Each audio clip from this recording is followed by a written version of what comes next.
Thank you so much for having me on the show again. So it's nice to be here again and hear your beautiful voice. Oh my gosh, I'm pretty sure everyone's getting sick of hearing my voice in level 4 lockdown. You have so much positive energy. It's something that we need right now. I'll tell you what though, the key is when I get home, I hit the pillow and I'm like this.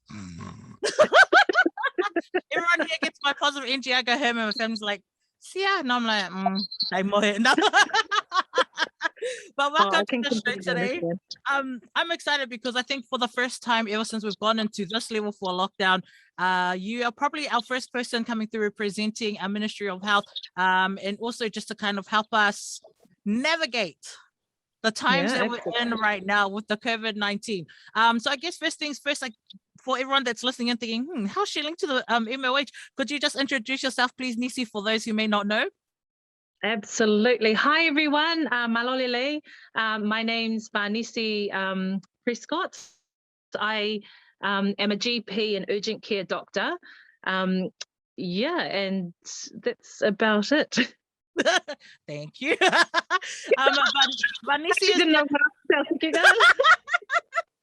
Vanisi is here Vanisi is here to talk to us about COVID-19, and obviously right now the lockdown that we're in was all because of the Delta variant. Now, I guess the first thing I want to ask, please, Nisi, is what is some important information for our Pacific community to know about handling this Delta variant? And I guess how is it different from any other strain that we've had to deal with so far? Absolutely. That's a really good question, Sia. I guess the most important thing to note with this new Delta variant is that it's actually quite, so compared with the last variant that we had, this one is actually a little bit more lethal in the fact that it actually spreads more rapidly. And you would have seen that as well, like in the community, how fast it would spread among the people and in the community.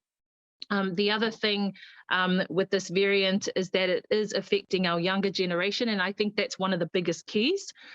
With the previous variant, we noticed that a lot of the elderly people were affected, and so the younger generation were kind of thinking, oh, you know, we're pretty safe. But actually, this time round, you would see all the statistics, and you would see that there's quite a few children under the age of 1 that's currently affected by this Delta variant.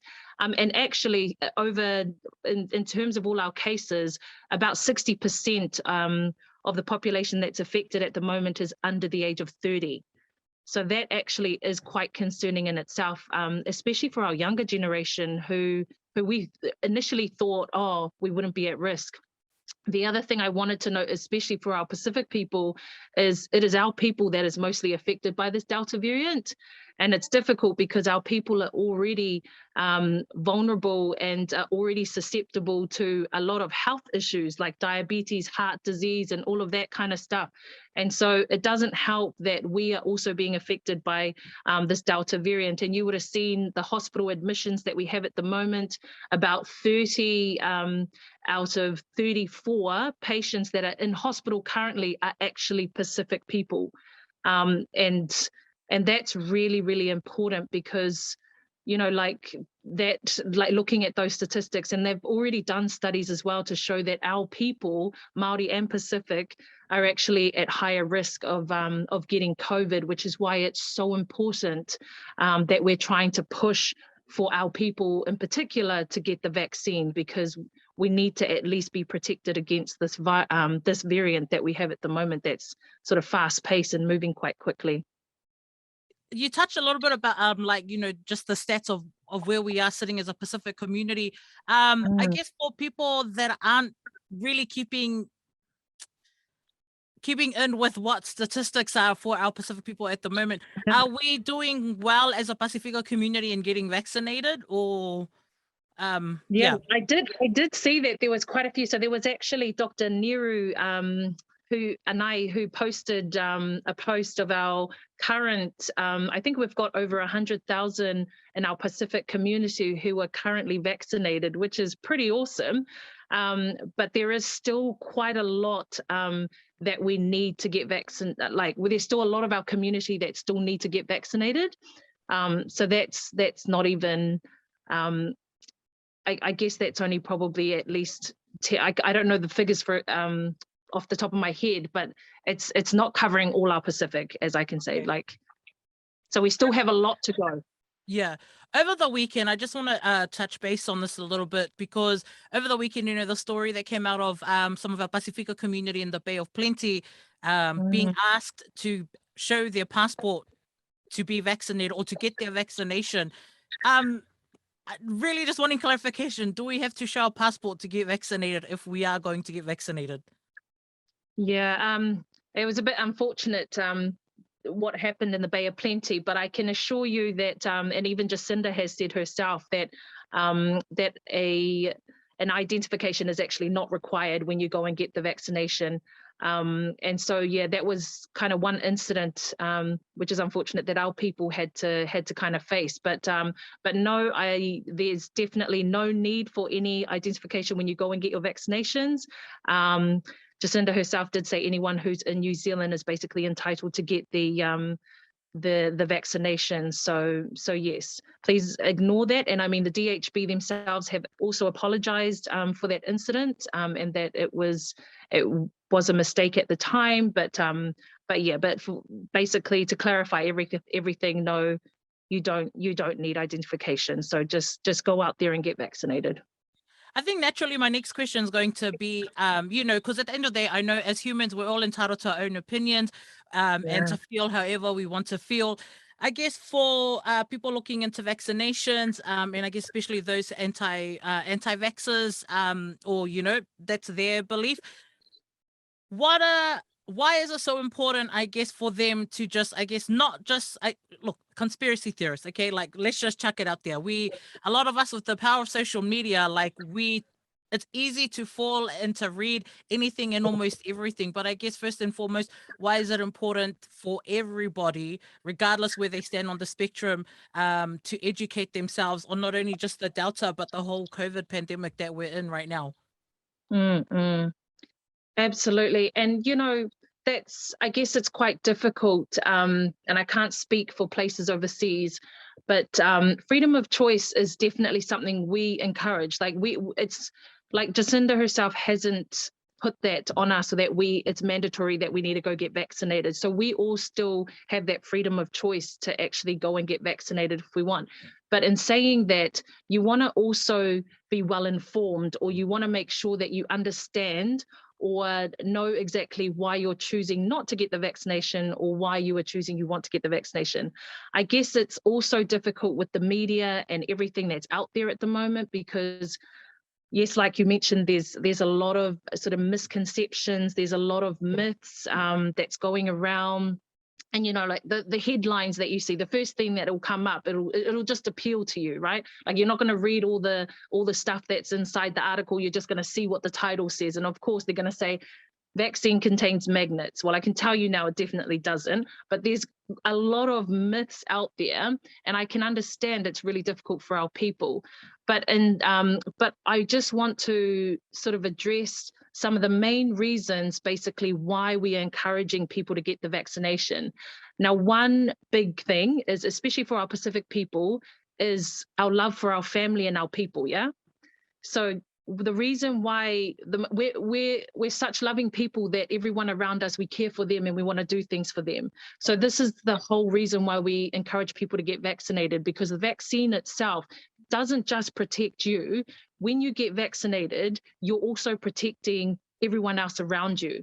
Now, when I say that, it's some people don't understand, but there are a lot of vulnerable people, people who have certain health conditions, on some medications, or even our young children who can't get vaccinated. And you already know that the people that get vaccinated is from the age from 12 years and above. So those children that are under the age of 12, they can't get vaccinated. But we already know that Delta is affecting the children. So if we don't get vaccinated and we get the virus, we will then pass it on or transmit it to the children or the vulnerable people who can't get vaccinated. And so but the thing is how the vaccine works is, if you do get vaccinated, it prevents you from passing that on. So you won't be able to go and pass on that that virus to the vulnerable people, to the children. And so every time we say you're saving not only yourself, you're saving the community and everyone else, that's what we mean, is that you won't have that ability to transmit that disease to anyone else. So that's why it's so important that we encourage those that are able to get vaccinated to try and just keep it within themselves so that they don't sort of spread it around. The other thing is those that are vaccinated, you would see with all the data that's all over overseas, like if you compare those that get vaccinated to those that don't get vaccinated, there's such a huge rate in those that are admitted to hospital with complications and problems with the COVID, with having COVID-19. And then those that are vaccinated, you'll see that they're actually, I wish I had a graph to show at the moment, but basically their levels are all the way at the bottom, and then you've got the ones that end up with COVID unvaccinated quite high. So they've got such a higher rate of hospitalization in those that don't have that aren't vaccinated, whereas those that are vaccinated have very low rates of going to hospital. Now the other, sorry. Sorry. No, I was just going to say, I think that's the first time I've actually understood it, like really understood it, because you broke it down. Yeah. Like, and I thought that it's because it's really important that we understand it, like from just like like in layman's term, like just understanding, because it's so hard for everyone to understand all the medical like jargon and all the stuff that's going around. And I have noticed that we keep saying, save yourself, save your family, but we're not really explaining why. And so that's why I thought it was just quite important to just explain why. And the other thing that I just wanted to add as well is the way that the virus works is if we have, so if we've got a lot of people that are vaccinated, it also means that the virus doesn't have the ability to mutate or try and make a new type of virus. So in those people that have been vaccinated, the virus, so the actual body or the defense mechanism inside the body will be able to attack the virus, so it can't sort of go into your system and change its make and things. But in those that don't have the vaccine or are unvaccinated, the virus has the ability to mutate and change to another new variant or another new sort of strain. And so by everyone, and that's the thing that's really important that we're trying to encourage people, is because if you think about it, the less people that are vaccinated, and if we don't get vaccinated quick in terms of more than 90%, we're going to keep seeing this. We're going to keep seeing new strains come out, new variants, and it's going to all go in circles. We're going to remain in lockdown. We're going to, this is all going to be a vicious cycle, and we're just never going to be able to fight this COVID if we don't try and have at least more than 90% of the population vaccinated, because those people that are unvaccinated are going to keep forming these new strains. And that's where the Delta strain came from. It came from India. And so there was quite a few people that were unvaccinated. And so these new strains kind of developed. And it's going to be like that for basically, I don't know how long this is going to go for, but that's the reason why, that's another reason why we're kind of trying to push for things. But I hope that made sense. It definitely made sense. So I think it made sense because you spoke our language and not the doctor language.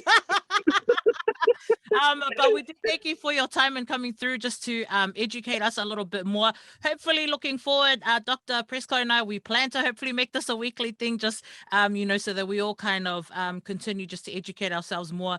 But, I know this question goes without saying, because I think we hear it all the time on TV, on radio, on the announcement. What things can our communities do, particularly, especially our Pacifica community? What can we do to not only look after ourselves, but our bubble and the wider community? Well, the main thing is, guys, is if you are sick, please get tested. So please make sure you get tested. The other thing is there's COVID traces everywhere. So wherever you go, because there's still a lot of the locations of interest, make sure you scan so that we can be able to know where you've been and then track you down so that we know that whether you need to get tested and things. the other important thing is to encourage our people. So talk to one another. Like if you know people that have been vaccinated, ask them how they have been. What kind of side effects did they get? Or are they absolutely fine? Because I know our people work by listening to our own people or their experiences. So if you talk to it's word of mouth. So if you talk to your family, your cousins, your friends, and so forth, and they say they've been absolutely fine, then you will be absolutely fine as well. So we just encourage you, please, to just go out there, talanoa with everyone around you, encourage each other to go get vaccinated. And yeah, just make a difference for our people and our community so that we can stop this virus. Thank you so much, Dr. Vanisi Prescott, coming through. Just have our talanoa about the COVID-19 and, of course, the lockdown that we're in. Sis, do you have any last words or shout-outs that you'd like to make to wrap us up? All I want to say, guys, is thank you so much for having me on here. If you just follow authorities and keep praying, God bless you all.